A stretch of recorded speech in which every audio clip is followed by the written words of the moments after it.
What's going on, guys? The GNG crew's back. Although not exactly on the greatest news. Today, actually recording today is the day after. We recently heard the news of the passing of Kobe Bryant, his daughter, and Seven other people. seven other people. Unfortunately, 9 people were involved in the crash, a helicopter crash, and it's just really, really unfortunate news. We do want to be very strongly highlight the families who are going through this as well. Everyone is just equally as important, and we really, our thoughts and prayers are out to them as well. It's just a really sad and unfortunate accident that's happened, and I mean, we are a basketball kind of podcast mainly, but we just want to highlight that importance as well. That everyone equally, that anyone who was involved, our thoughts and prayers are out to them. It's just a really unfortunate accident. But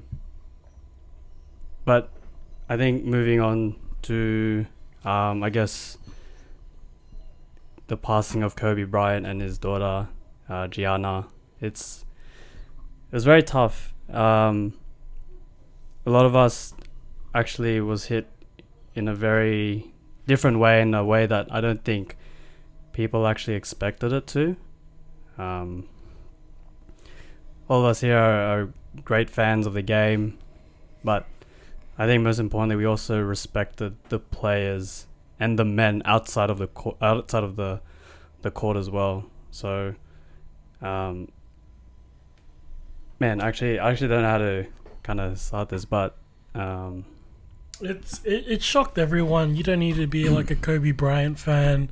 You don't even need to be a basketball fan to understand how tragic this is. Because Kobe Bryant is such a legendary icon, both inside sport and outside of sport.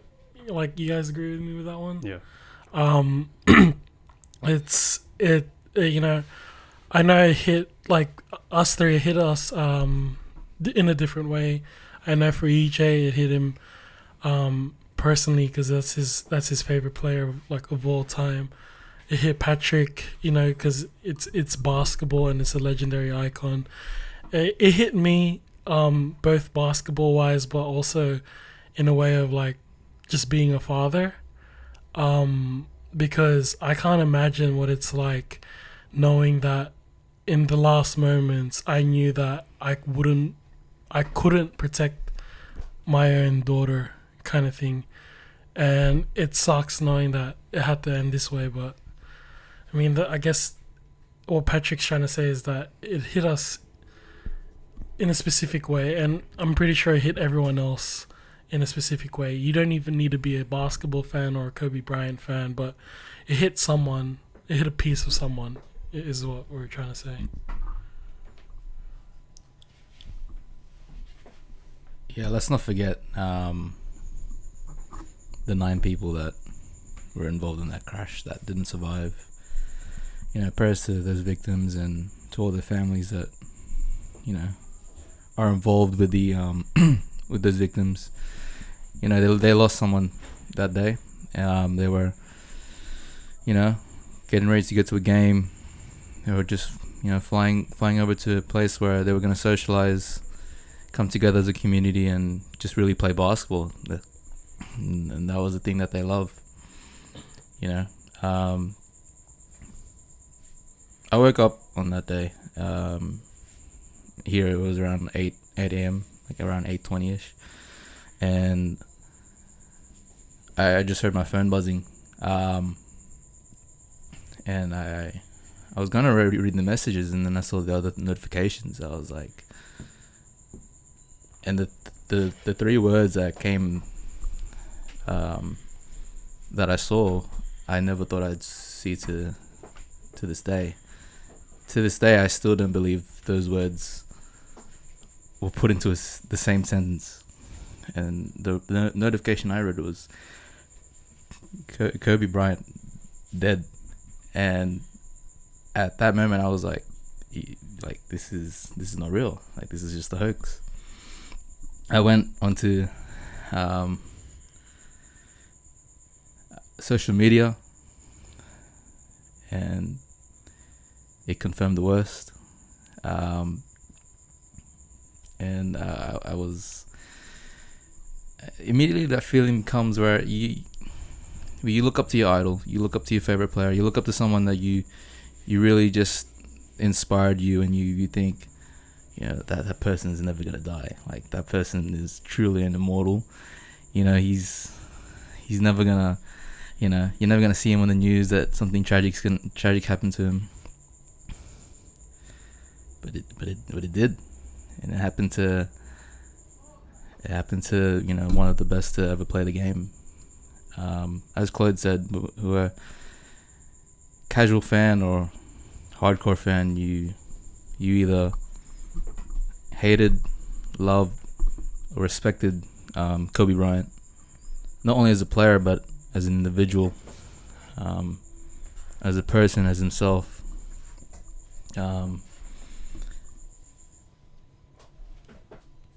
It was hard to see someone that you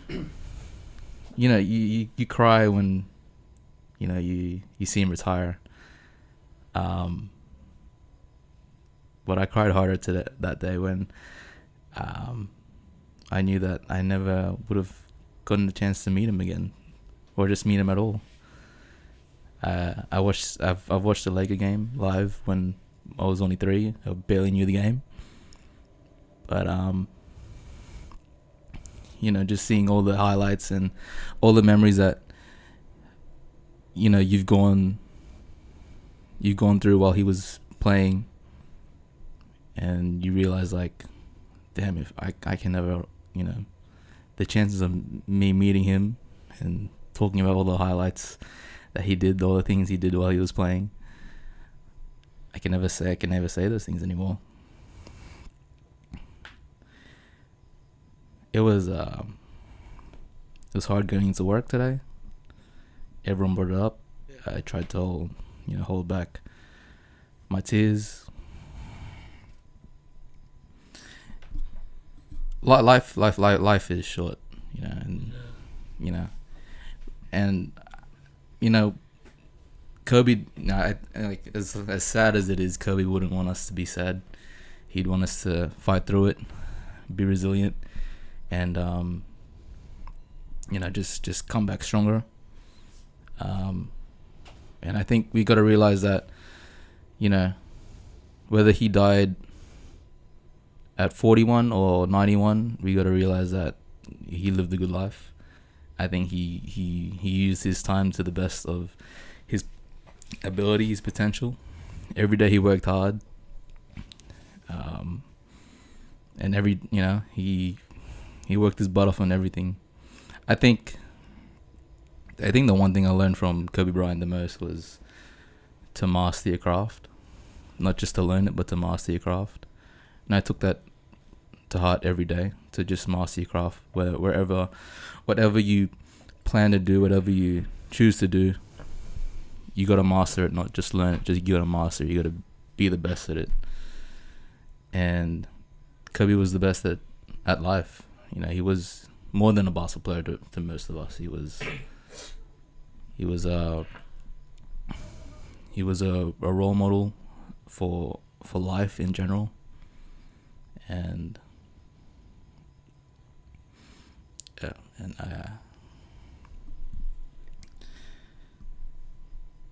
I don't know, man. All I know is Kobe's resting now, and that's to me that puts me at peace, because he worked his butt off. That was what he was known for, his work ethic. Now he can rest, and now his legacy will do all the work for him.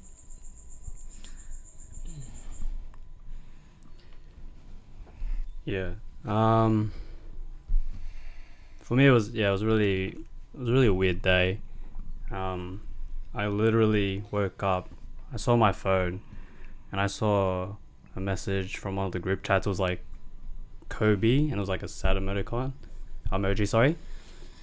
And I was like, I just woke up, so I was like half asleep, half awake. I didn't really know what was going on. And then, but I just saw that and I put my phone down, walked out of bed, and then as soon as I went through the doors, Dad Fool just told me, he's like, Kobe died. I was like, what? And I was like, Fool just woke up, and the TV was on because Dad was already watching it. My Fool just went to the TV, and I don't know, me and Dad were just kind of like at the TV for like a straight hour. Like, I don't even know. We were just like watching videos about like what's happened, and at first it was like just a shock, and I was like, I didn't really know how to respond or how to react to it. And when I found out his daughter was in the crash, yeah, that hit me like really hard more for some reason. I think because for me, I'm a very big family guy, and even though I don't really know the experience of having a daughter, I can like see it like through like friends who have daughters, and there's a really special bond with a father and a daughter, and you can even see it with Kobe and his daughter Gianna. It's very special, and that's when it really like, I think that's when it hit me. And again, like, we do also thoughts also go out to the other people as well involved in the crash. But I think for most of us, we were hit because most of us, this is the guy that we grew up with. We saw him develop not just as a player, an athlete, but like as a man. Like, Kobe had went through really difficult times in his career as well, and that's normal. Like, everyone goes through shit in their life, but it's how he picked up himself and just relentlessly, grew. And man, this guy is, for a guy who just came out of basketball, like living it his whole life, man, he was ready to like attack the next stage of his life.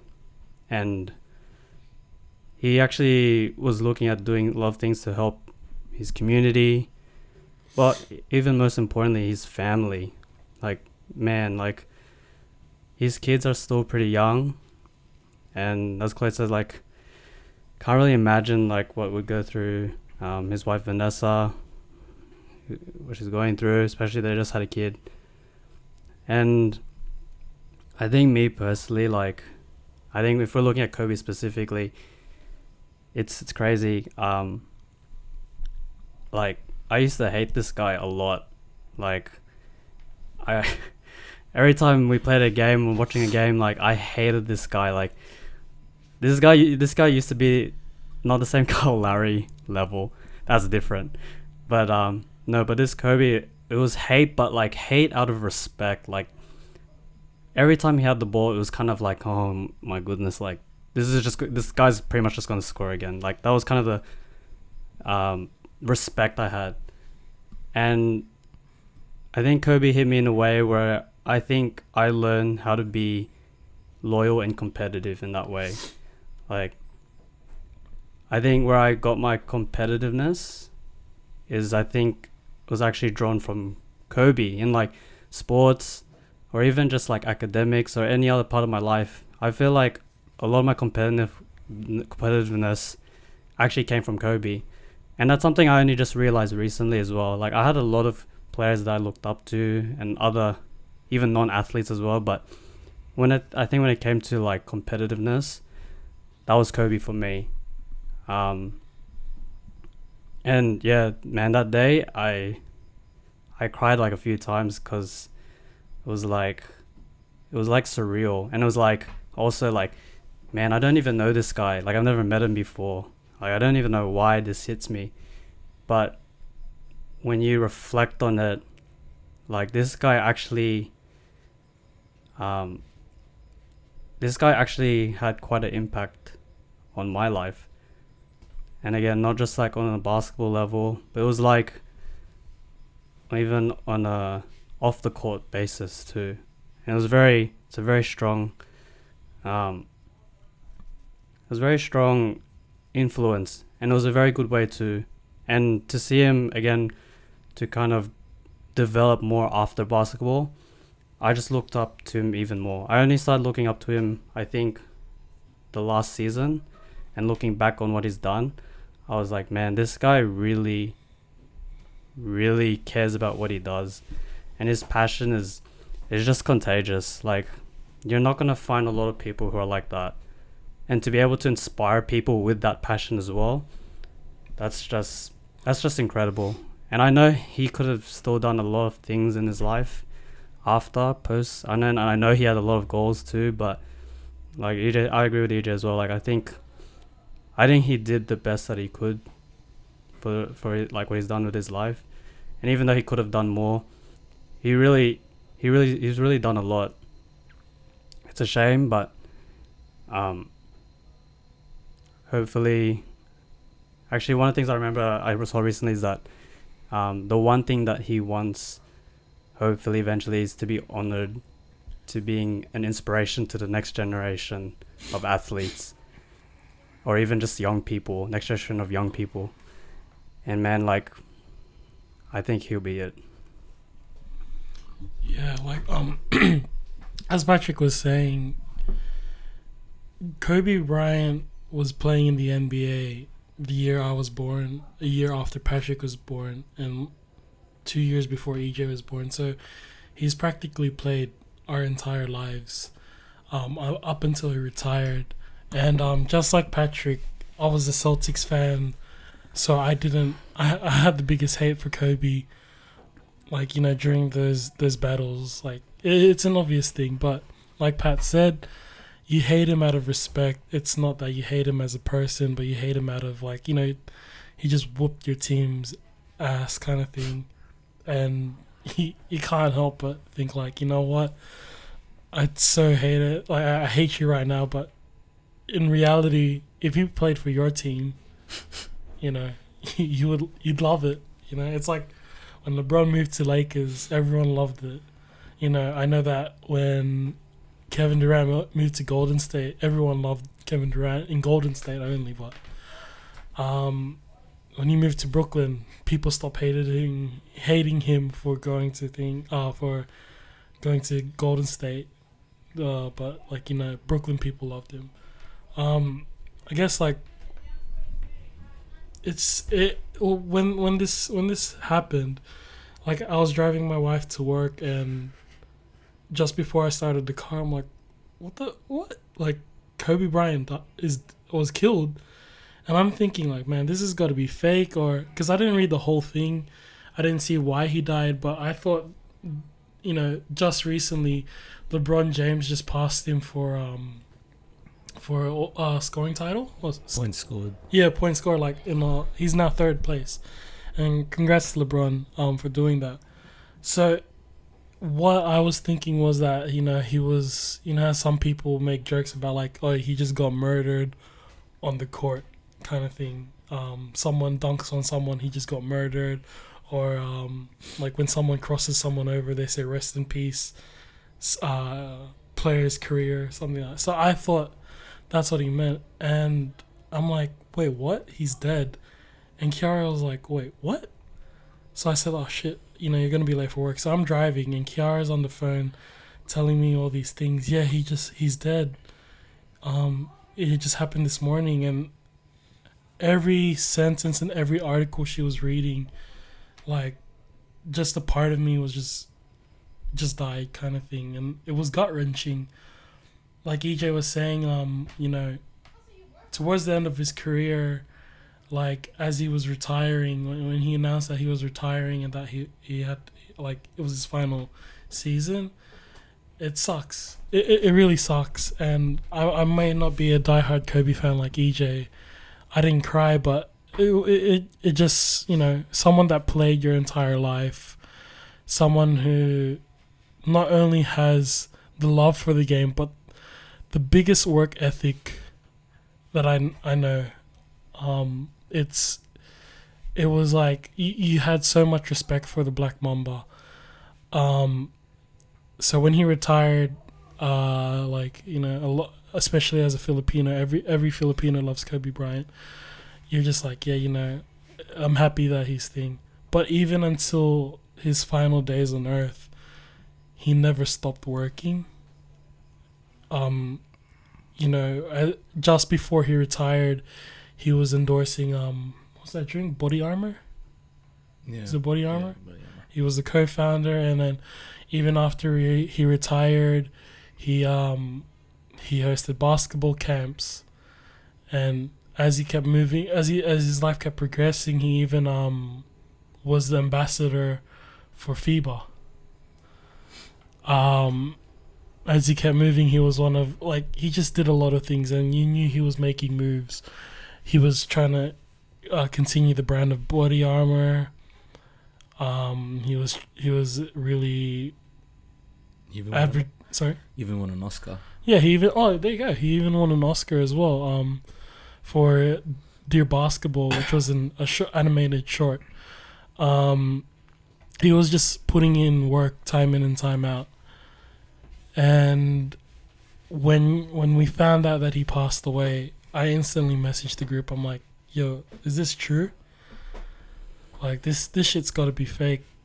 Like EJ said, it's you think he's immortal, and you think everyone that you idolize is really immortal, whether it's your parents, whether it's your family member, whether it's someone you love, whether it's someone you idolize. You just think that they're just straight up immortal.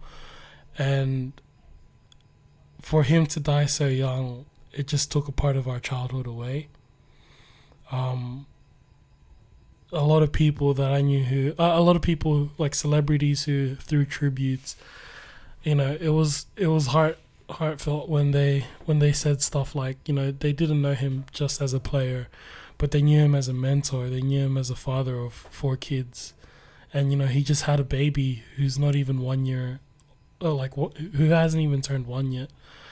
From the perspective of a father, it's gut-wrenching when you hear that your own daughter, like, you know, is gone. And I can't comprehend what Vanessa Bryant is going through, knowing that not only was it her husband, but one of her babies is, you know, she'll never ever see again. I know that, you know, a lot of people had some last messages with Kobe before he passed, like Sharif, what's it called? Kobe Bryant actually messaged him first saying, "You good, fam?" And he said, "Yeah, I'm alright." Well, I don't remember the rest of the conversation, but even just before LeBron passed him on the 3rd for all time scoring, he called him up, and everyone in the Lakers locker room heard the conversation. So, you know, it hit Laker Nation hard. It hit the Lakers team hard, and that's why they postponed the game today, because it was just out of respect. Like, without babbling on, it was just it's hard for everyone. You can't just say that. It's really hard. I mean, like, it's really hard to comprehend how to feel, how anyone can feel right now. It just shocked the world, and I can't blame anyone for not feeling this way. Yeah.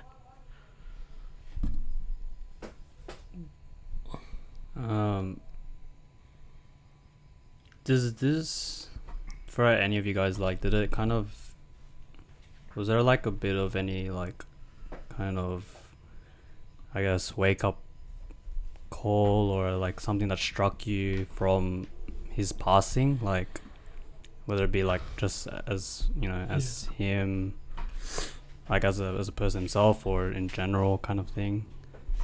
I mean, for me, it hit quite hard when it's like at first no one knew that his daughter had passed away as well. But when they said initially the story was that there was 5 people that died, and you can't help but think that the family was there. Um, I guess the thing that struck me hard was that you can be the healthiest person on earth. You can watch your diet, you can watch your weight, you can watch your health. But some unfortunate things can happen, and in an instant there could be a time where you can't even see your family ever again. And so that hit me hard, and that kind of thing, like, it struck me, just knowing, like, if I ever go to work, something could happen on the train. If I ever walk to work, something could just hit me, and that could be it. Not only just myself, but my wife, like my family, my parents, my daughter. And so I think that part just struck a chord, like knowing that, like everyone here has the same thought. Life is short, and just like that, your whole life can change. Other than that, like, I guess with his work ethic and how he continued to keep working after he retired, you knew that before he died, he was still working. He didn't stop on progressing himself, helping his family, and just helping everyone that he needed to help. Yeah, I think life is short. Those, especially not just Kobe, but those 9 people. They were just going to a basketball game. Gianna was supposed to play. I think some of those other people were the same age as Gianna, so they were, I think, also bound to play as well. They were all expecting to touch down, go into the court, and play a game of basketball. And unfortunately, that that didn't happen. And it may be God's plan that was supposed to happen, but that's what life is. You live it day by day to the best of your ability. You live in the moment. You don't look at the past, and you don't worry too much about every little thing. I think in terms of life is short, whatever you have with your family, with your friends, any little thing that you have issue with, if you have a little bit of a fight, I think really when you look at this, none of that matters, and that you should cherish every single one of your family members and your friends, the people in your life, the ones that love you. Vanessa and those 2 kids, Natalia and Bianca, they were expecting Kobe and Gianna to be back home that day, and sadly that wasn't the case. And for those other family members who lost their relatives, they thought the same thing. But life can be cruel. And I think I can speak for everyone. I think everyone lost a piece of themselves that day. The whole world stopped. And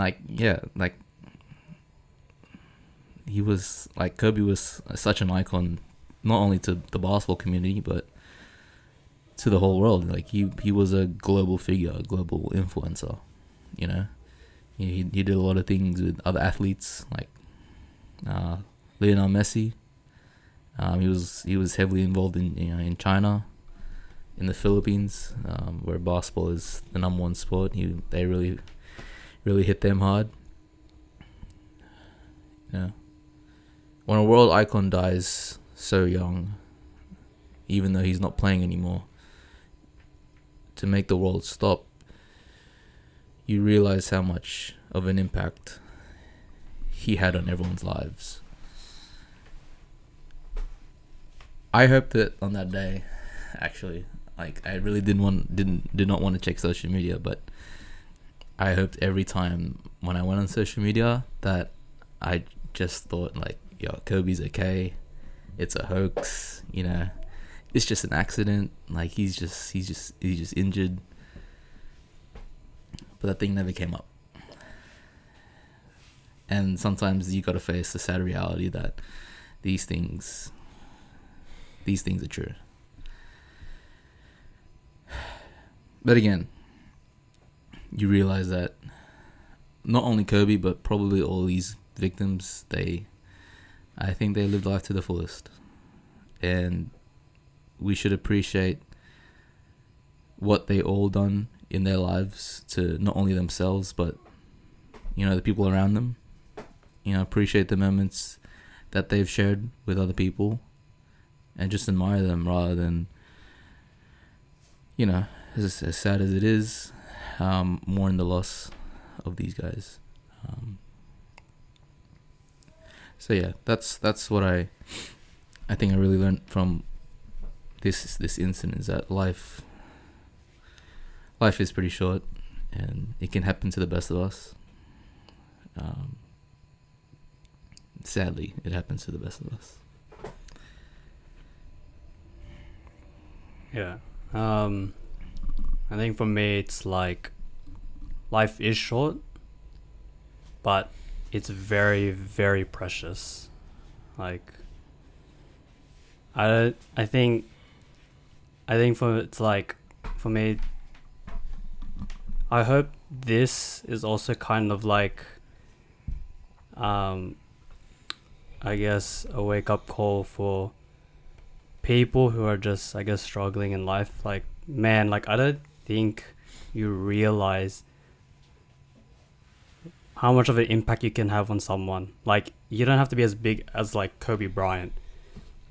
Like, even just one person, you could probably be that one difference. And everyone has an impact on someone else's life. yeah, and life is really important. And again, just like that admiration for Kobe Bryant to do what he could do at his age.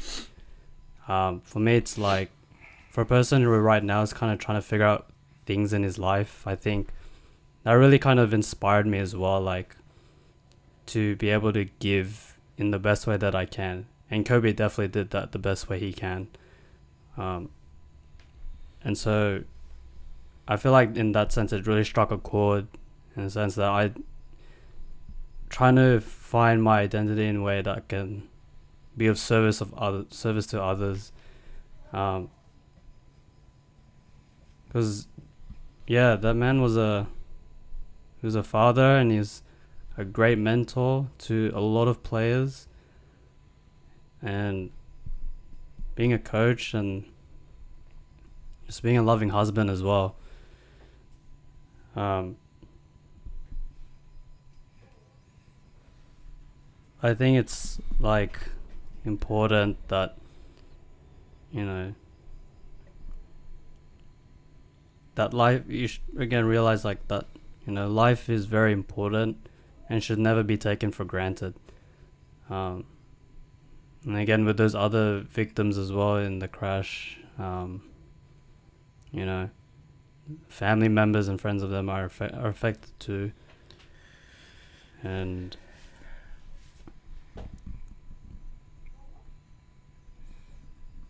I guess, yeah, just try to do what you can, because you never know when your chance in life is done like that. So I know it's a lot of days going to be a lot harder, more harder than easy days, but I think through the thick and thin of it, I think it's worth it. And also I saw something like recently that kind of a bit uplifting for me was that, don't be sad that he died, but more so be like happy that this man was alive. Like, again, like he's done so many great and like beautiful things that not everyone can do. And I think it's a blessing that God gave us this great individual who went through a lot of challenges in life and was able to be such an inspiration to so many people from so many different backgrounds and just people they didn't expect to have an influence. So I do want to say, like, thanks Kobe for like everything that like you've done. You've really touched a lot of people, and especially a lot of people that I don't think they were expected as well to be touched by you as well. I mean, I hate to be no, I'm not going against your word, but because I agree with that.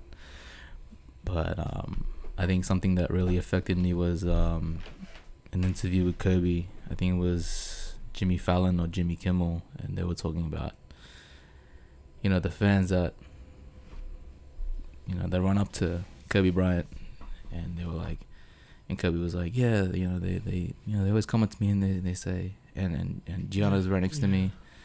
And they say, why don't you have a boy? Why don't you have a boy to carry on your legacy? And prodigy kind of thing. and then Kobe has, and then like Gianna's like, oi, I got this. I'm the prodigy.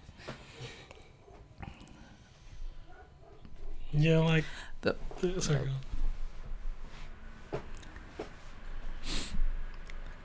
That girl never got a shot. Yeah, she really does. Like she had the brightest future, and like I know I just said like they probably lived their life to the fullest, and like Gianna probably did, but it's so heartbreaking when you see the potential that she had in her game for it to come up short.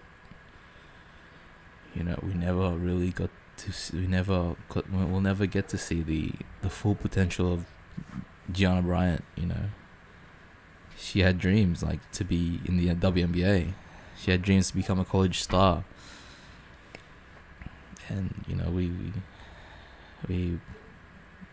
we'll never see it. And I think that's the really heartbreaking thing about this. Like, yeah, Kobe's gone, and yeah, all the victims are gone, but Kobe really wanted Gianna to be the girl version of him. Yeah.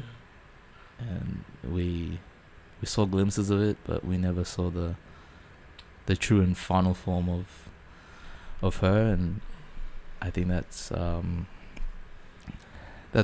really, really the most heartbreaking thing, is that she had a lot of potential, and for her life to cut short, it's cruel, but what else can you do? Yeah, like as EJ was saying, there was so much potential in Gianna. I know that for a fact there was already scouts looking for her, and even though she didn't get an offer, there was she committed to going to UConn if she ever got that offer, and so it was only right, and I'm so happy that they did this, that UConn Huskies actually they put a jersey on the bench with the number 2 and Bryant on the back, and they just they put flowers there. And on that same night, UConn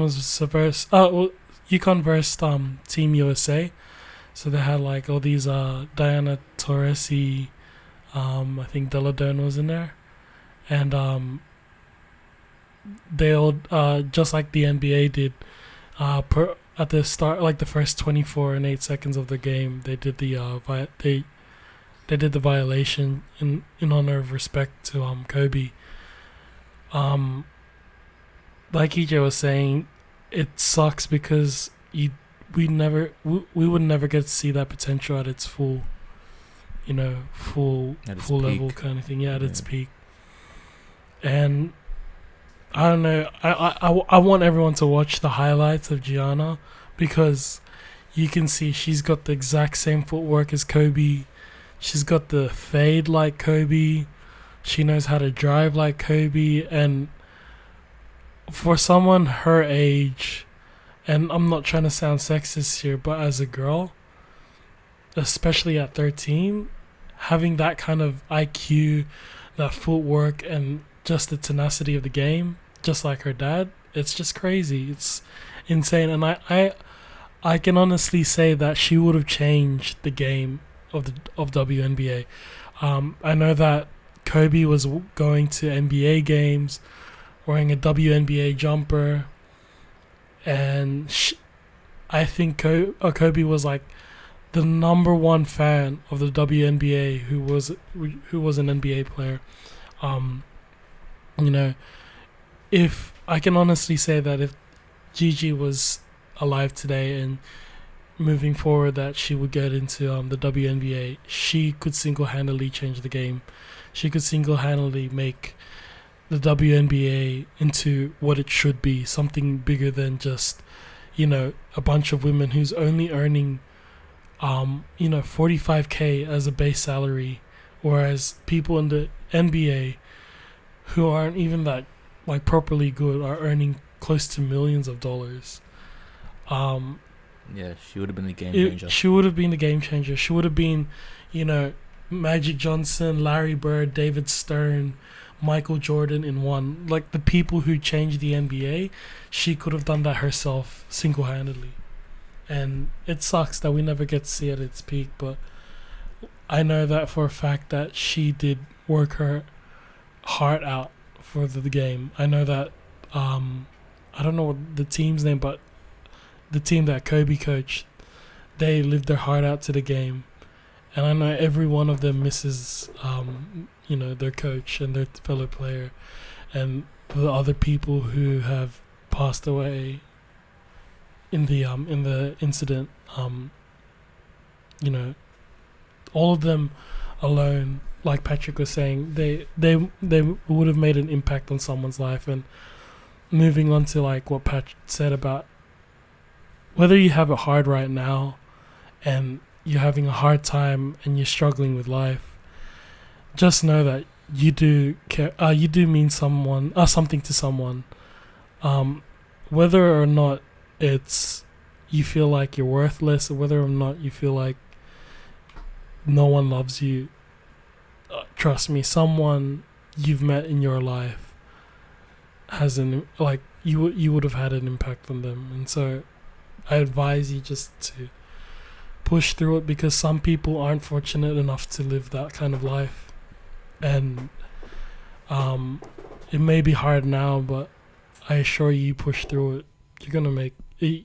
It will be easier at the end of it. If you have that same work ethic, you have that same mentality, the Mamba mentality, it's gonna be worth it at the end. And you can tell Gianna had that Mamba mentality. Just even when the way she said on that, the way Kobe said that in that interview, that she's got this, like she really, the dad is Kobe Bryant. And yeah, I think that's the most heartbreaking thing. It's the what ifs, With Kobe, I think I can slowly, I can be okay with that a lot quicker than dealing with Gianna Bryant, because it's tough, because you see social media, like when I thought Kobe was gonna retire, I think he's gonna live a nice quiet life, social media is not gonna really capture him. But nah, it was pretty much the opposite. You could see a lot of stuff going on that Kobe was involved in, being in an Oscar, winning an Oscar, opening his own Mamba Academy. Being a coach, like a dad. Yeah, being on the sidelines of NBA games, supporting all the NBA players. And you know what? That's what I really admired. Like this man. Not only did he go to NBA games, but he brought someone with him, like Gianna. And as what Cloyd said, like he really tried to help out the people around him, and to see that, where we're never gonna see that anymore on social media, where you'll see Kobe and Gianna on the sidelines studying the game, Kobe giving her tips and tricks as to how to do this move, where to go here, how to defend this, how to defend that. That was another thing that I was aware. I realized, and that was a bit heartbreaking when I realized that on that day. That I'm not gonna see Kobe play anymore, but I'm not even gonna see him on the sidelines anymore. I'm not even gonna see him. Like I'm never gonna see a picture of him.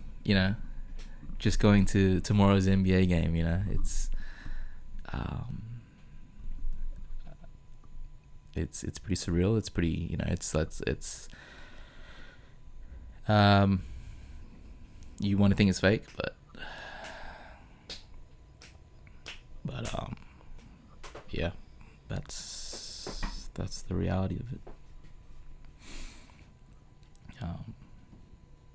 I guess looking at the bright side, what I really admire from Kobe Bryant is that, as a basketball player, like, what he could do. But what I really looked at from Kobe Bryant is him as a person, the way he, his work ethic, pretty much. I think that's what really got to me, and that's what really made him my favorite player was his work ethic. The way he put, details into every, like, even like the simplest of things. I forgot who it was. It was one of the players. It was I think one of the players who's playing today. Maybe Jimmy Butler or even Dwayne Wade. I think it was Dwayne Wade, and Dwayne Wade and Kobe wanted to practice, and I think it was supposed to be pretty early in the morning, and Dwayne Wade, I think it was around 5. I think Dwayne Wade was meant to show up at 5, and he showed up at 5 and realized the gym was already open, the lights were already on, and he walks in and Kobe's already sweating. He's already putting in work. And I think one of the owners of the gym, he was like, he's been here for 2 hours already. And he wasn't working on flashy things that today's NBA athletes do. It was the basics. It was all the basics. It was just the simple dribbles, the layups, the shots, just the things that he would usually do in a basketball game. And he made sure that even though you couldn't achieve perfection, he wanted to make sure that whatever move he did it right, and he did it his way. And you really admire that. Like, you really admire his work ethic, his willingness to wake up so early, to put in work when you don't really want to put in work, to fight harder when your body's telling you no, and you're injured, and you can't play at 100%, but your mind is at 100%. He really was the example of resilience. Even when he tore his Achilles and he shot those 2 free throws, like, that's mad respect to someone who just had a very, very, had a serious, very, very serious injury. For him to be able to walk out on the court, shoot those 2 free throws, and walk, even though it's very gingerly, walk back and Just not just sink it, and to not complain about it, to not sulk about it. Just real respect to who he is, as not as a basketball player but as a person. I think for anyone, if you want to look at work ethic or resilience, that's one of the guys that I would recommend to look up to, because he was the embodiment of those things. And that's the one thing, besides the basketball highlights, that I would remember the most out of.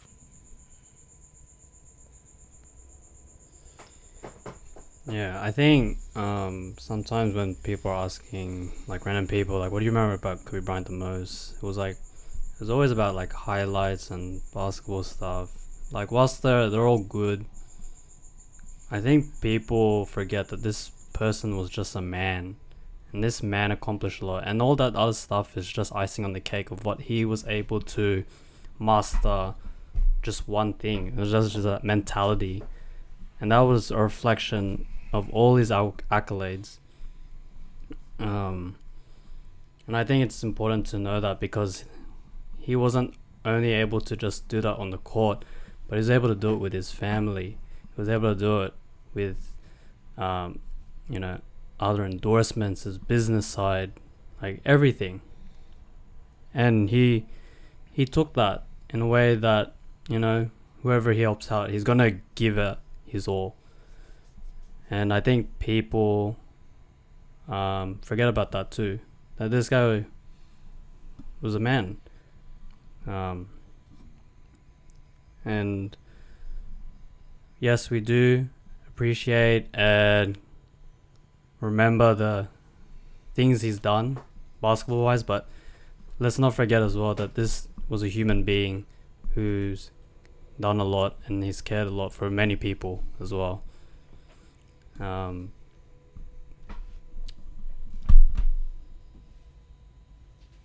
don't know if this is a bit inappropriate, but I saw some things about like petition to use him as the new logo of NBA. I don't know. I feel like there's not a time to talk about, but or if you guys even want to talk about it as well. But what are you guys' thoughts on that? Maybe like people petitioning kind of him as the new NBA logo as well. Well, I mean, it's hard to ask me, because it's just Lakers / Kobe bias, but I think I guess I'm able to get out of that bias, and as just a general NBA fan, I think love or hate him, you respected him, and he was an icon, and no disrespect to Jerry West, but like he's a bigger icon than Jerry West, and like I don't think you do much harm in changing the logo. If that's what the people want, then that's what the people want, and I don't think Jerry West would be mad, if that change were to happen. If it were up to me, and you'd ask me that question, I would say the real question is which form do you want Kobe Bryant to be your logo on? Like, do you want the form where he's doing that one-legged bent knee over Dwayne Wade and hit that banker? Do you want that fadeaway that he did against the Suns? You want that cockback dunk? You want that cockback dunk? You want Froby? Do you want do you want him with the 81 pointing up to the sky, or do you want him when he hit 60 points in his last game? That's the thing I would be questioning, is like which Kobe would you want on that logo? But yeah, as a general NBA fan, seeing it from a general NBA fan perspective, there's no harm into it. It's a logo, you know. And yeah, you could use it. You'll use it for the next 100 years, but who's gonna get mad at it? And why would anyone get mad at it? You know, that man did so much to the game, so much to the community, so much to the whole world.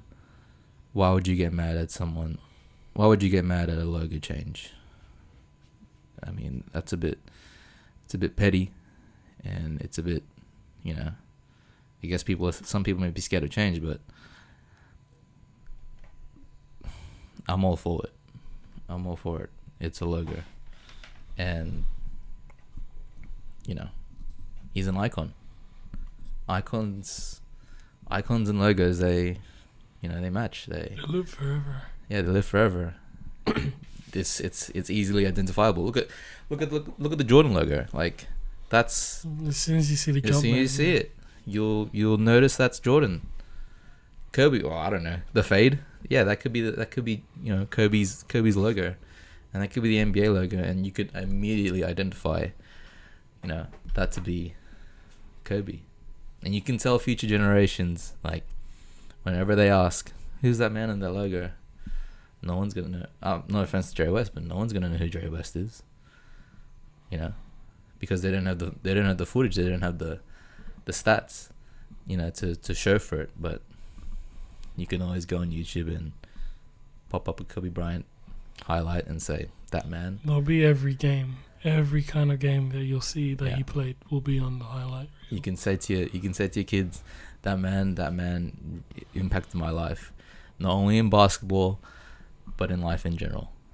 And if that man was alive today, I would try all my best to meet that man, to have just to even say hi to that man. Like, I would tell my kids, like, that man really affected who I am as a person. And that's what an icon does. I mean, I'd be happy if they did change the logo to Kobe. There's going to be a lot of people with the debate saying, like, you know, what about Jordan? What about Magic Johnson? What about Larry Bird? Because, you know, they changed the game. Michael Jordan just put the heart in it. And then you have Kobe, who just brought it to a new level. There's going to be a lot of debate on thing, and people are only going to want to say it now because, you know, he passed away. But I, for one, think that logo or no logo, there should be some sort of tribute. People were even writing that his name should be the new name of the All-Star trophy. Whether it's an All-Star trophy, I mean, even is there a name for the scoring title? Do you know? I don't know. I mean, Kobe was he was number 3 at the peak. You know what I mean? At his peak, he was number 3 all-time scoring list, and I reckon if there's no name for that, then there should be an award for that under Kobe's name. I know that they have one for what do they have one for MVP? Yeah. They do. I know they have one. I forgot what it's called, but I'm pretty sure there's an MVP one. I mean, like, if it's All-Star or something, if it's a logo, if it's a trophy, there should be some sort of memorabilia. His name should be somewhere, because that, he is on the top 2 names of who is the greatest of all time, and that's Jordan and Kobe. You know, Jordan's already got his own thing, and no disrespect to Jordan, of course he's a legend, but, you know, with Kobe, his life has ended now. There's got to be some sort of tribute. Like, I think just also, I'm not trying to move away from the subject, but talking about awards and stuff, I heard that he was going to be nominated for 2020 Hall of Fame. And it just sucks because it just hit that 4-year mark where he can be eligible for a Hall of Fame. think it hit really hard. Like, it hit differently because in this kind of award, we won't be able to hear his speech. We won't be able to hear him take this kind of award. We won't be able to see him wear that orange jacket kind of thing. And so, like, I feel for everyone in the basketball community knowing that that's going to happen. But again, with that being said, there's got to be some sort of tribute that has to be like implanted into the sport of basketball. You know, a trophy, an icon, an award, even if it's an award that hasn't been announced yet. Something should be under the name Kobe Bryant. Yeah. What about you? What do you think?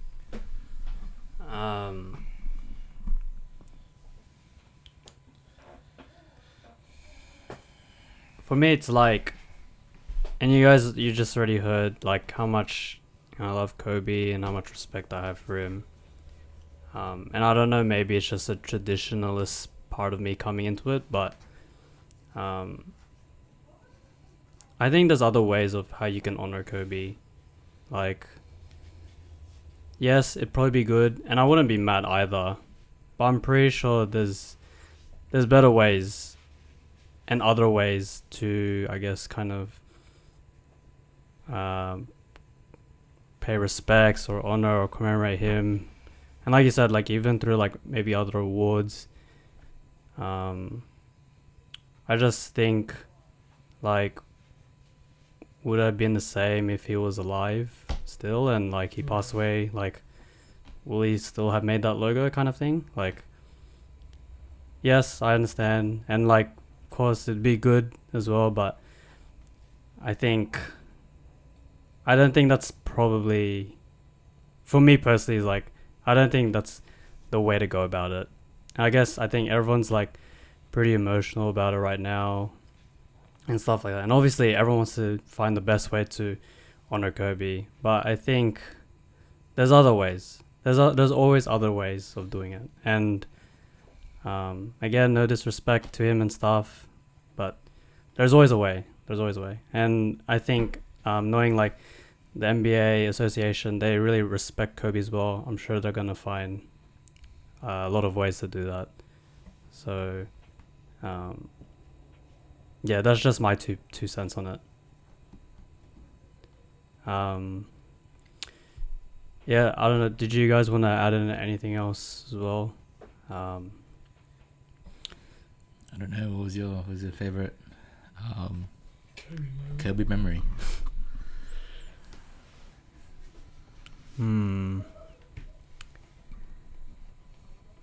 I think I'm trying to find when was the time I hated him the most.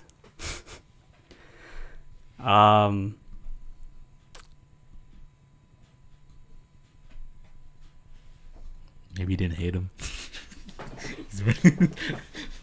Because I feel like that's when like competitiveness really came in. Right. Yeah. I don't know. Let me get back to you on that one, actually. Do you guys have one already in mind?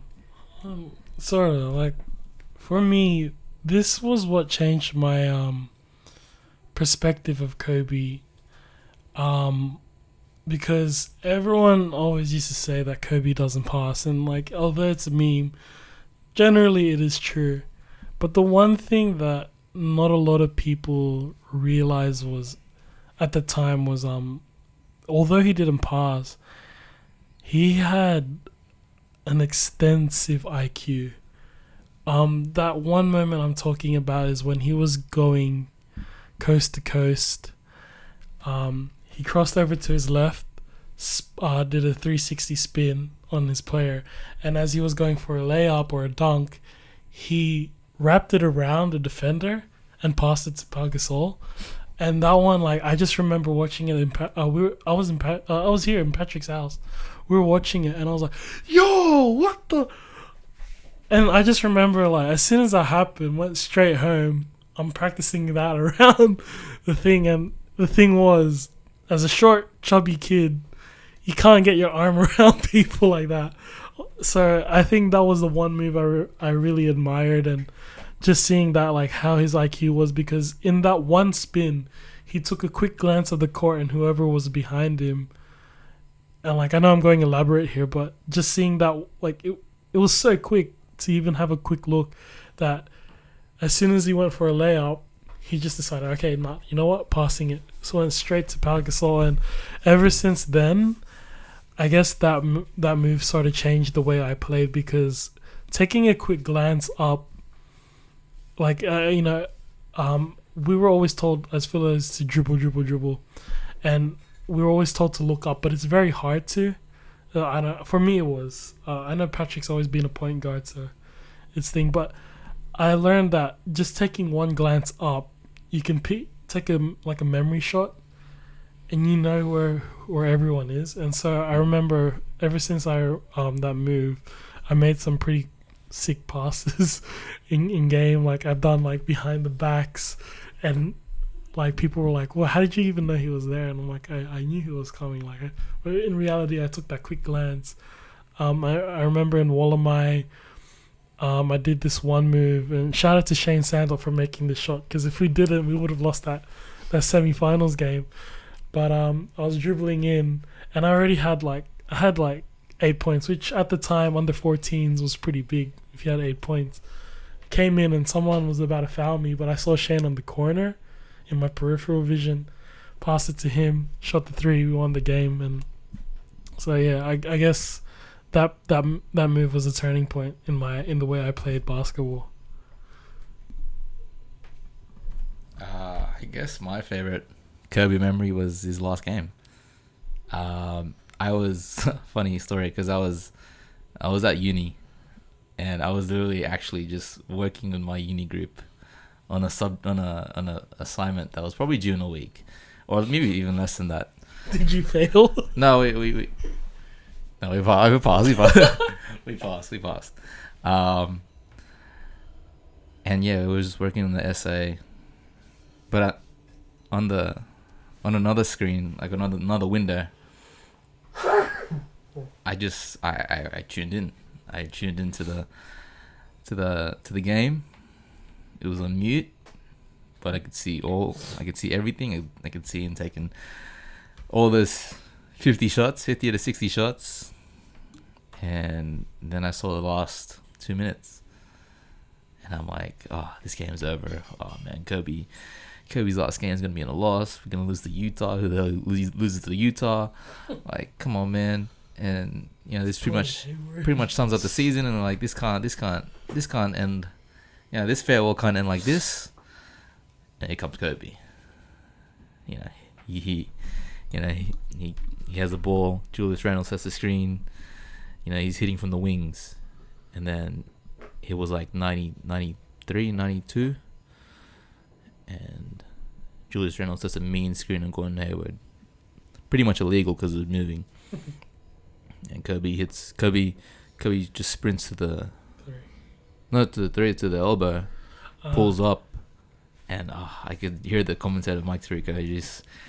He goes, Kobe, he made it, and like everyone was hyped. Snoop Dogg was hyped. Kanye West was smiling. All the celebrities in LA were like, this is not happening. He's on 58, and he's literally gonna win the game for the Lakers. And he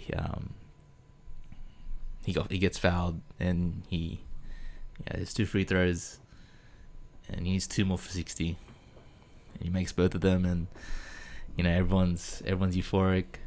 Everyone's just like, what is going on? This man just scored 60 in his last game. Yeah, he shot 50 shots, but damn, this guy scored 60 in his last game. We don't want this guy to retire. And he gets on the court. He's smiling to everyone. He's smiling to his family. Gives him a little wink, and he hugs Shaq as he gets off, and he points to the crowd and saying, thanks for all the memories, thanks for the 20 years of me being a Laker.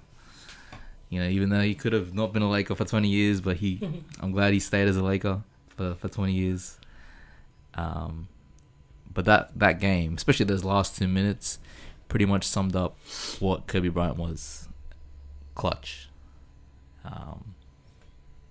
Not nervous. Ready to step up. He was a leader. And yeah, I remember probably the exact spot where I was sitting when I was watching that game.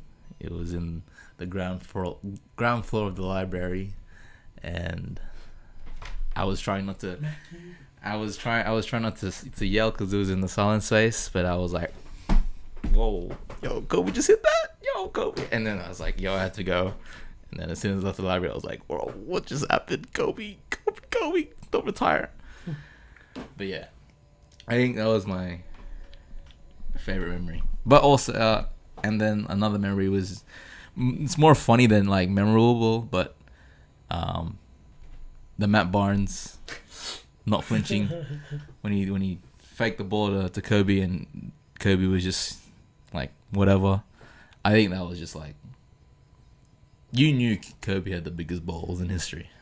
That pretty much summed up Kobe in as a person, as a player on the court. You did not want to mess with him, especially if you were against him. Even if you were on the same team, like you had that like he had that edge on you, and even though he wanted you as a teammate to be a better player, at the same time you thought like, nah, he just wants to hate on me. Like he just wants to shit on my dreams and make sure I play in the G League or something, But yeah, he was tough on you, and he made sure that you were a better player mentally, and physically tough. Yeah. No, just find it just on that Matt Barnes one as well while it's still there.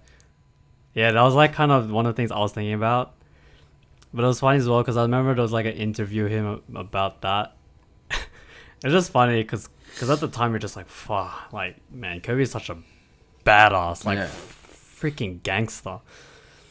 But it's just funny because I think he did say, like, at the time, he actually wasn't really looking. So when Matt Barnes like did the ball fake, Kobe wasn't actually paying attention at the time. That's why I didn't like flinch. I thought it was pretty funny. But at the time, man, like, that's crazy. But it was kind of like also in the sense like, man, like, this guy can zone out and still like not be phased. I don't know. So that was pretty funny. But I'm not gonna lie, I was kind of like checking a bit to think like I was thinking about the Magic game and like the Celtics game, how like I was able to go back to back.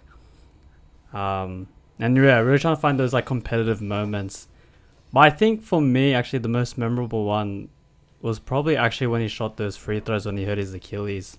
Because I remember, I think that was during that time when I started kind of respecting Kobe a lot more.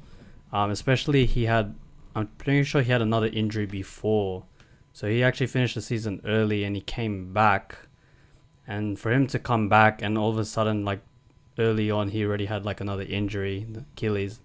I was like, dang, like, I was like, man, like, I feel like for me, it hit me. I was like, man, I think he's reaching that kind of stage in his basketball career, like that. I don't think his body can keep up. Like mentally and his heart is always there, but his body is just it says something else. And for him, after walking out and then coming back in to shoot those free throws while he was injured, I thought like, man, like this man always looking to finish the job. Like no matter what stage he's in, he's always gonna try finish strong. And I think that's for me, that's actually one of the most memorable things. I was gonna say like with the Celtics one, I was like, man, Tony Allen's like one of the best defenders. This guy's gonna stop him. Nope. Kobe still finds a way. Yeah, it's just funny how I always seem to be against him, but I think deep down it was like he was kind of firing me up from an area that I didn't really see until I guess later down in my life when I started realizing how much respect I had for Kobe. But yeah, that was like my most memorable one.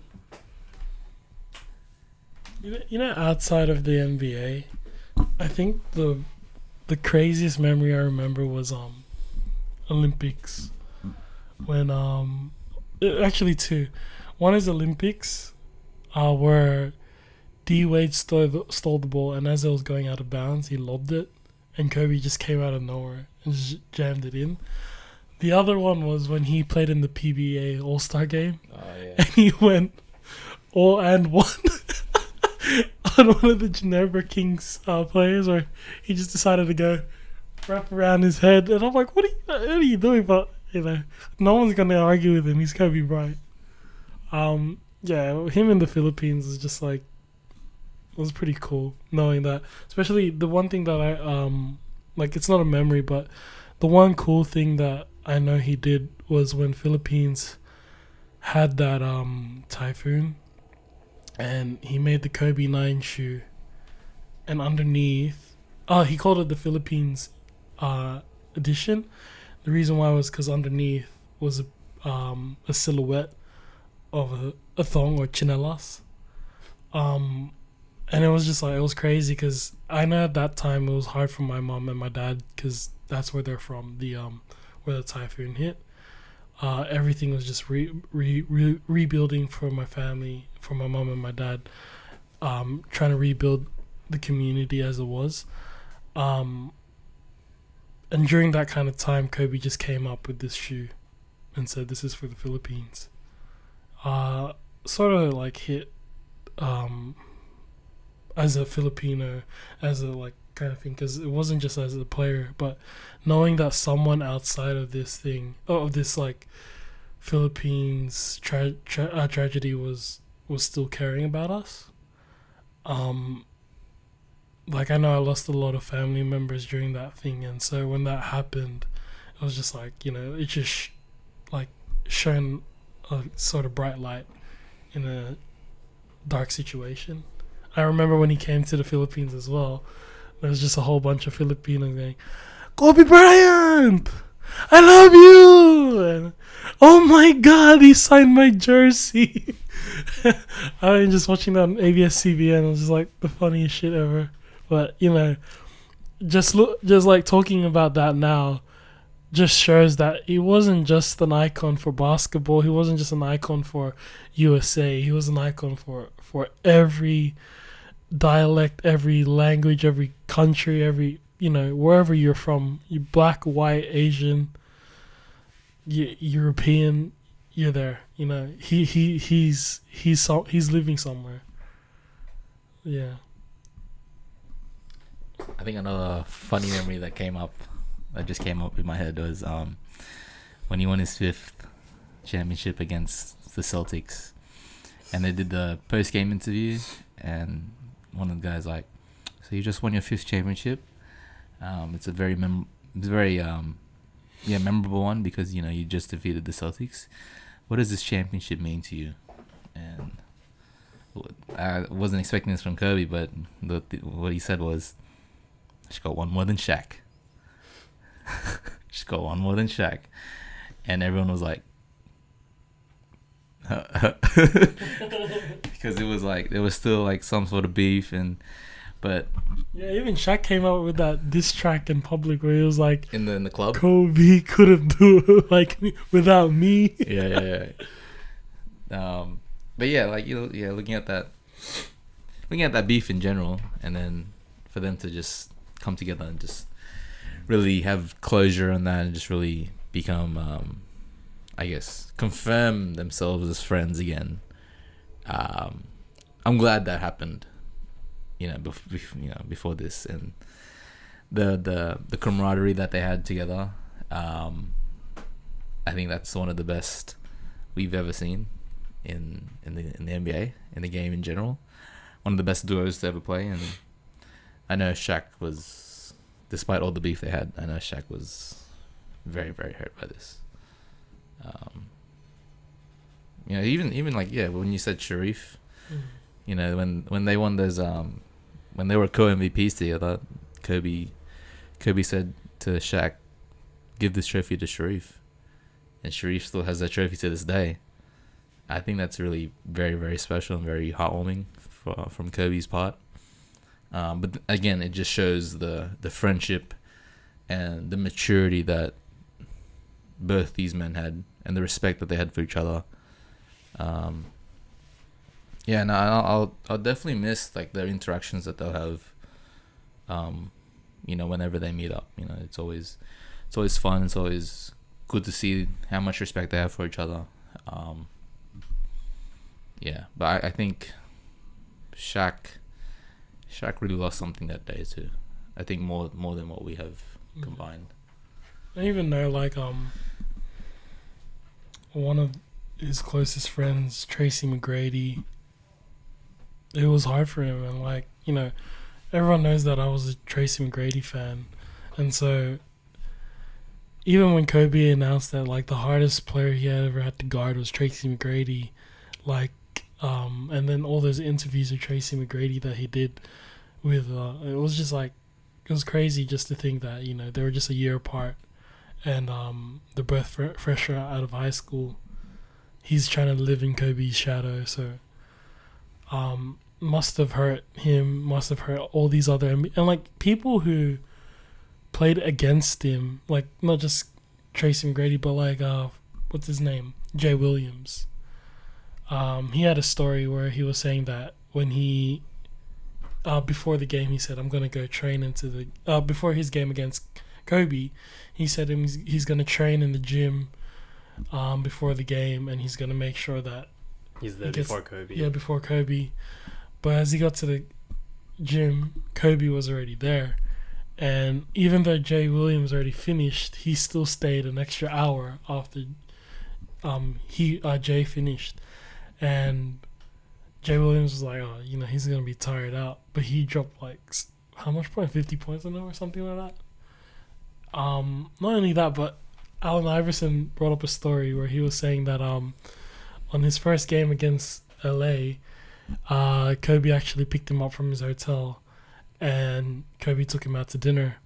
Then after dinner, Kobe asked Iverson, "Hey, what are you doing after this?" And he goes, "I'll probably hit the club." And Kobe goes, "Yeah, I'll be in the gym." And it's just as we said, his work ethic was crazy, and it's not something that you're born with. It's not something that you can just say, oh yeah, I've got that work ethic. It's something that you got to continuously not let fade. I don't know how to say it right, but you just got to have that kind of drive to make sure that you still have that work ethic, kind of that emotion and drive inside you. But yeah, what were we talking about? No, we're just going moments. Just rambling, yeah. But I guess, yeah, if we're talking about other things, I think another thing I really admire is his I would say it would be more cheekiness in terms of the way he studied the game, and going back to how I admire the way he puts a lot of detail into his work. I read a post, it was pretty recent actually, about how he would study the referees, yeah, the placement of the referees, and how at some points of the court there would be blind spots, and he used those blind spots to really take advantage of, doing illegal things, with holding, a little bit of traveling.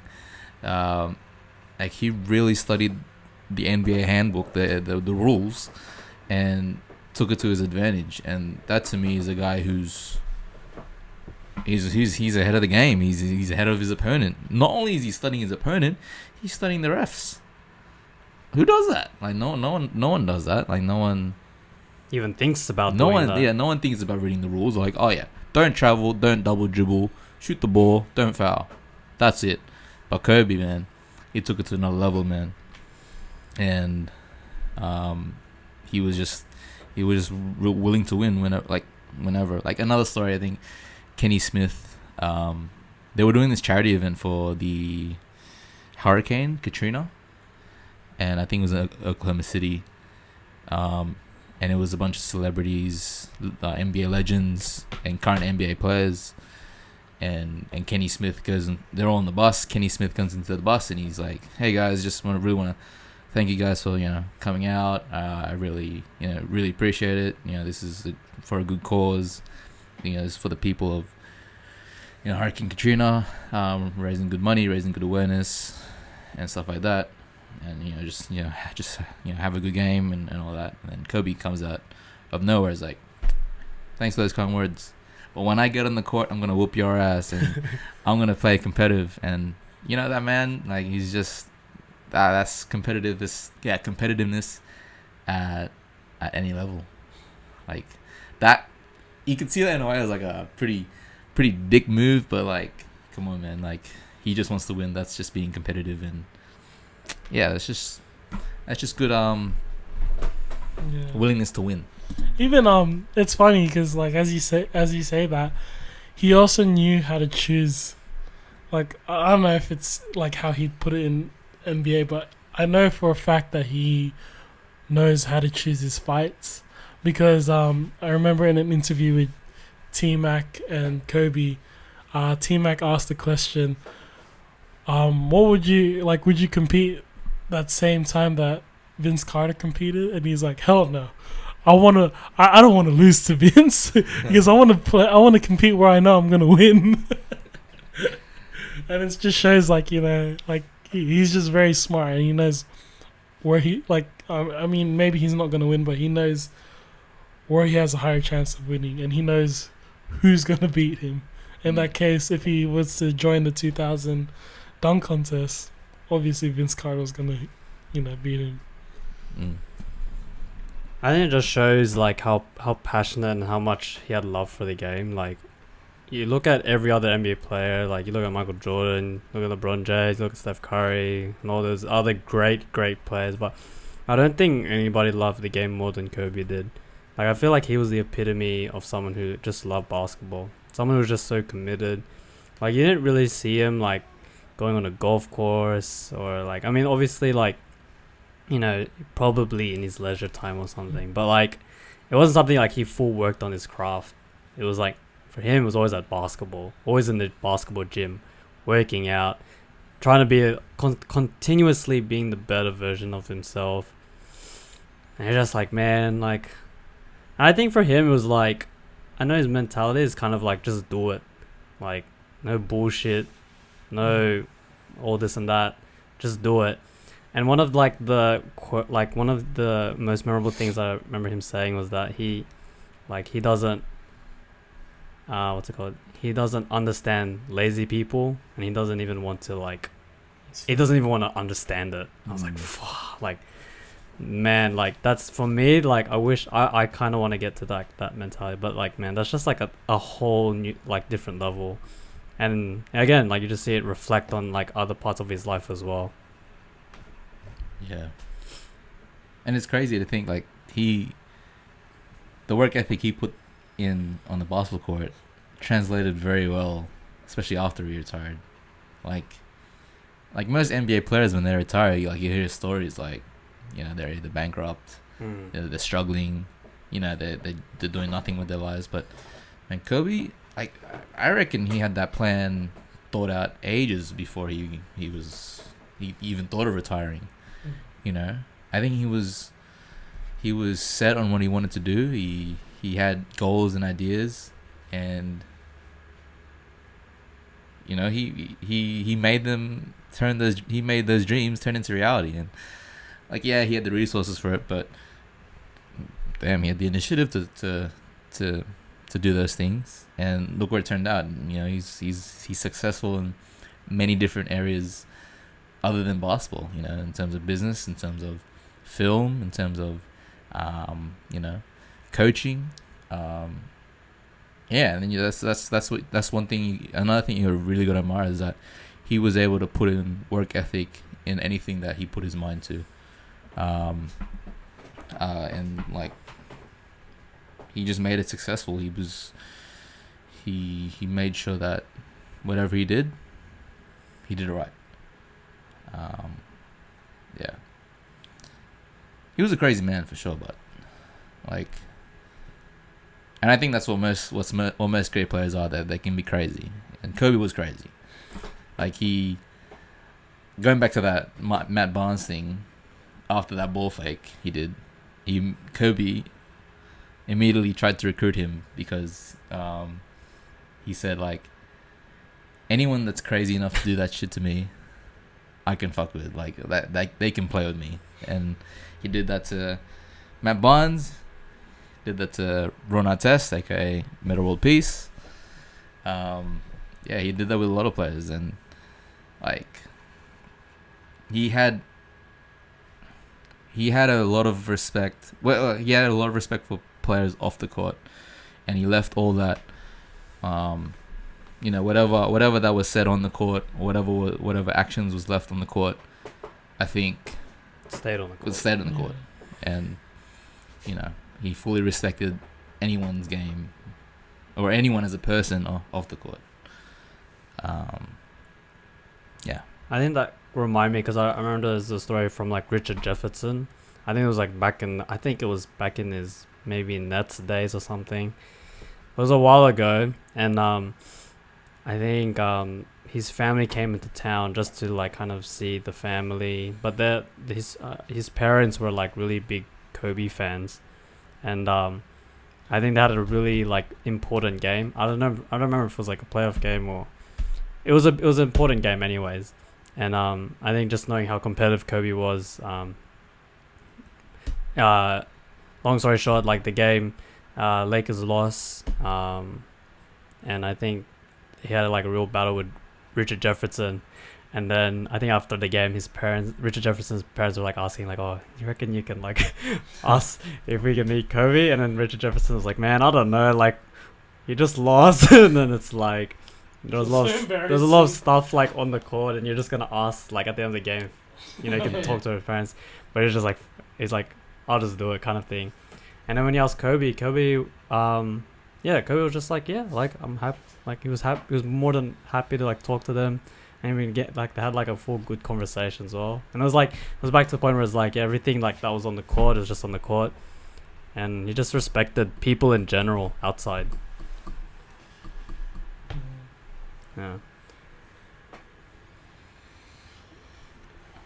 Yeah, I think like there's not enough words to kind of express how much gratitude and inspiration and how much respect and admiration we have for this individual to have any kind of justice or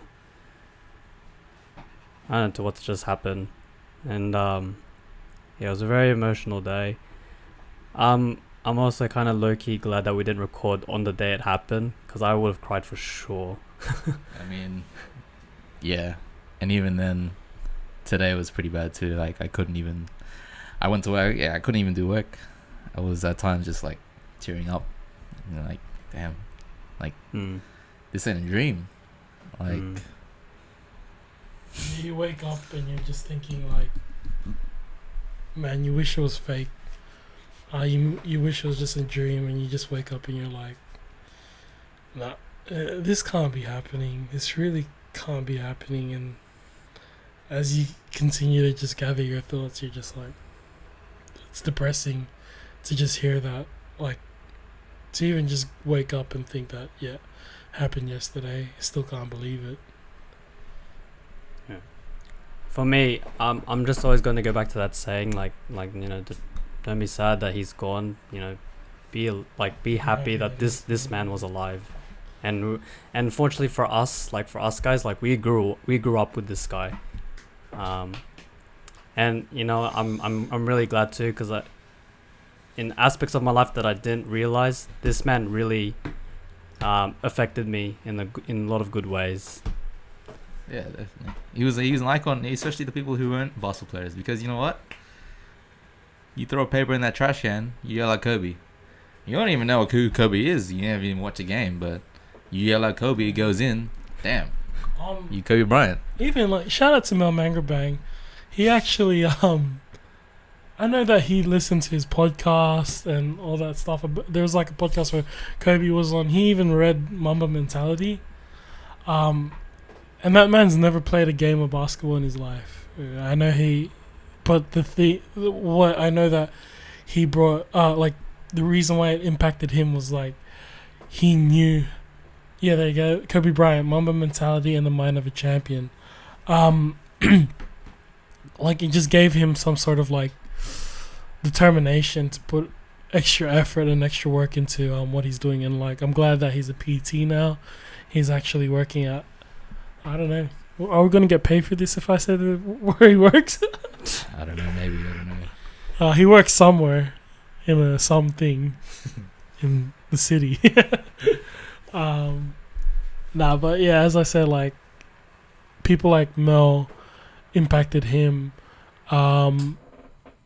Even my dad, I knew he felt a bit emotional yesterday as we were watching the news in the morning, but you know he didn't want to cry in front of me.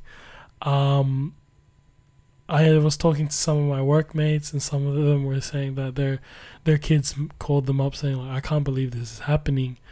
And a couple of my workmates now, they have never played a game of basketball themselves. They're all soccer fans, but they knew how much of an impact he was to not only basketball, but to the world of sport, to the world of like, you know, Just normal people. just normal lives and stuff. They know about his highlights and they know who he is, and they know about like, you know, how he was a legend back in like the 2000s era. Just simple things like that. Like people should know that it's all right to feel a bit to feel sad, like because he could have touched like a part of you in a way where you didn't even know, like what Pat and EJ were saying, that you know, people didn't know that it hit them until it happened. And you know, it's all right to feel that way. I guess the only thing that you should know is like, although you didn't know him personally, we don't know him personally, but it felt like we did, you know. Yeah. As EJ said, every time you go to your trash can, you shout out Kobe. I know that's a Dave Chappelle joke, but until now, that's still a thing. Like everyone shouts it, even though they don't know the origin of that joke, even though they don't know that it was Dave Chappelle throwing a condom in a trash can.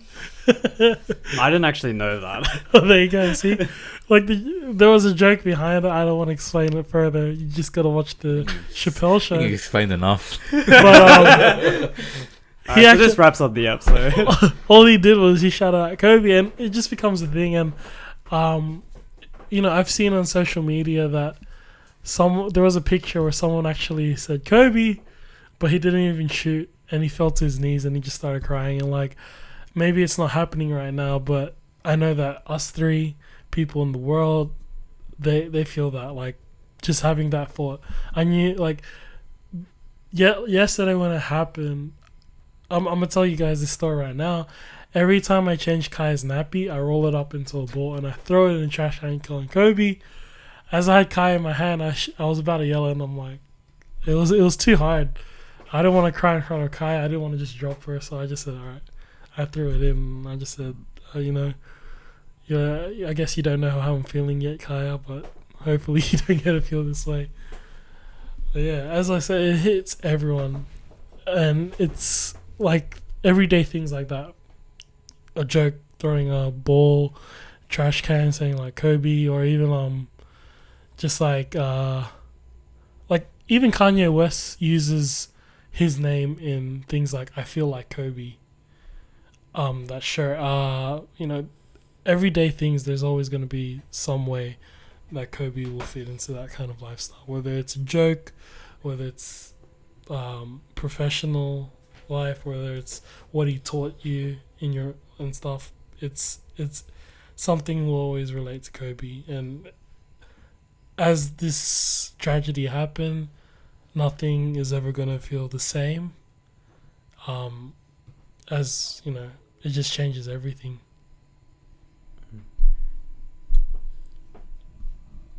Do you have any final, or do you want to be the last one? I'm just gonna say a bit and then. Yeah, you can say it. Yeah, I felt like for you. I just wanted to double check.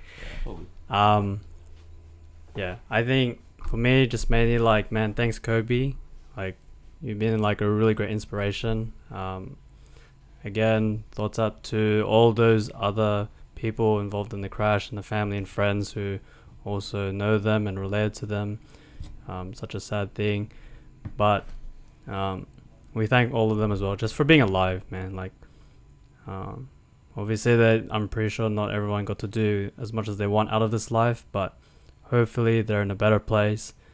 And I don't know, I just want to say this as well because I found this very interesting. I like recently finding out that Kobe was actually Catholic as well. I actually didn't know that, and for him also that faith also helped him during the struggle of his marriage as well. I thought that's pretty incredible. And the fact that also he went to mass the same morning that the crash happened, I just hope as well that he's up there with his daughter as well.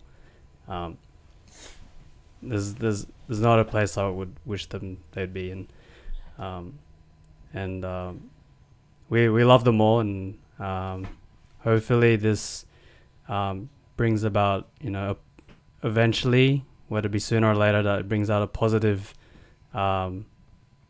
positiveness for other people during this challenging time. But thank you, Kobe, and thanks for just being there for part of our lives.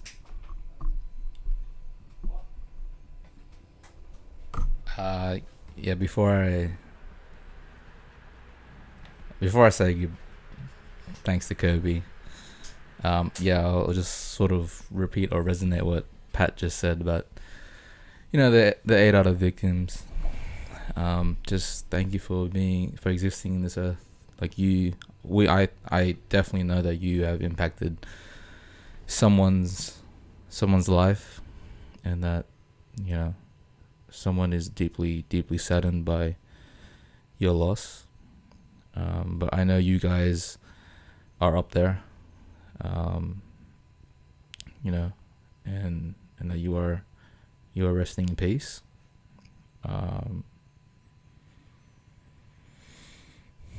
For Kobe, as a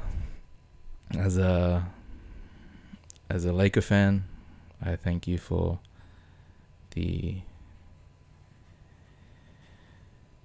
all the games that you played. You really, truly represented as to what a Los Angeles Laker was. You truly represented the work ethic and the hard work and the resilience that everyone should look up to. As a Laker fan, I thank you for, I know this is a bit materialistic, but all the accolades that you have achieved. 5-time NBA champion, 1-time MVP, you know, multiple first team All-NBA, multiple first team defensive team, multiple All-Star MVP, 4th now all-time scoring list. I thank you for the tenacity you brought onto the court, and how you also brought that off the court. I also thank you for the inspiration you gave, not only to me and not only to this, you know, to the crew, but to everyone who at least knows your name. I think everyone who knew your name, who knew of you, at least knew what you did and how much you impacted not only the game of basketball, not only the NBA, but the world. And I thank you for that. 8 and 24. That's, man, those numbers are gonna be. There's a numbers that are gonna be forever in my heart. You know, I was a bit young for 8, but I was there for 24, and boy, I was like glad to be part of 24. We've been through. I'm glad that, you know, as a Laker fan or as a Basel fan, we've been through a lot of ups and downs with you. You know, with those two straight championships. You know, saying that,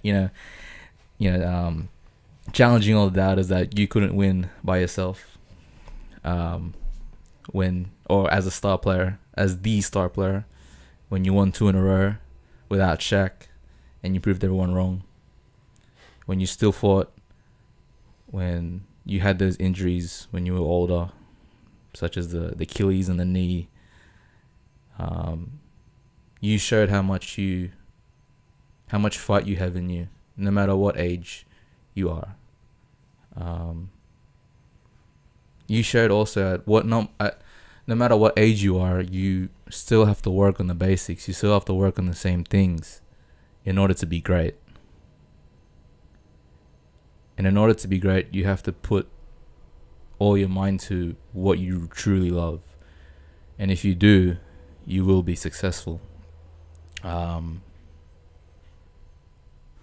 know a lot of friends as well who are big fans of Kobe Bryant. One guy I can think off the top of my head is Kevin. Kevin is a big Kobe Bryant fan. I know he must be very affected by this, and I know he used a lot of Kobe's quotes to inspire him and to motivate him into becoming a basketball player, and it did. It helped him. It helped him become a good basketball player. It helped him work hard in other areas of life too, such as studying and in school, just being able to achieve greatness, even though it was such a little thing. It meant a lot to him, and I think that's what Kobe wanted.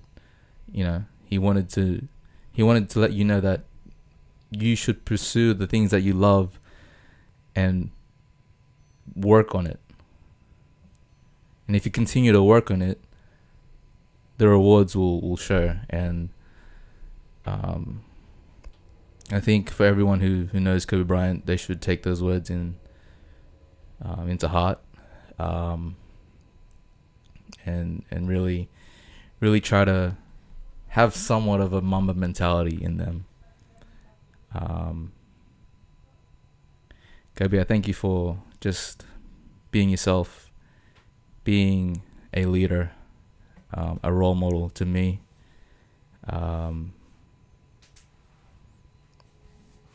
You were my entertainment. You're the one that made me go hype in NBA games.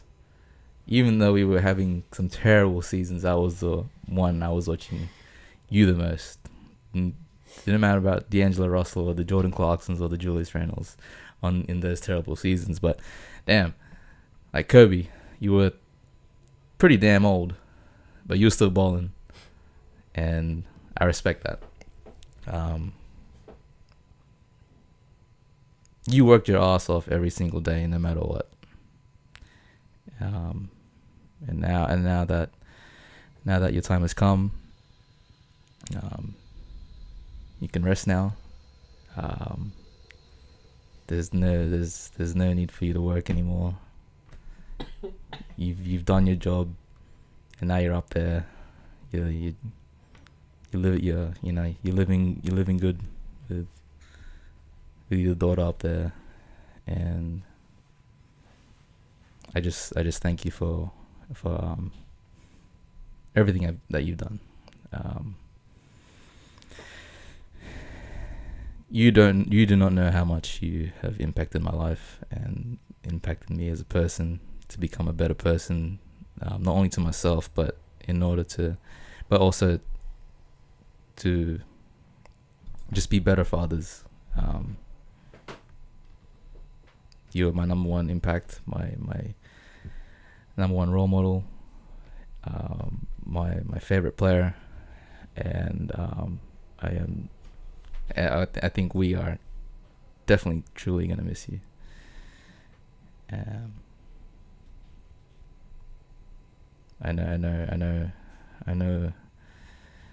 I know you lived a great life, but yeah, it's gone too soon, man. It's gone too soon, and I you know, I still pray that tomorrow it's all fake, but it won't. I know that life's hard, and so I just want to say thank you, and yeah, thank you for everything.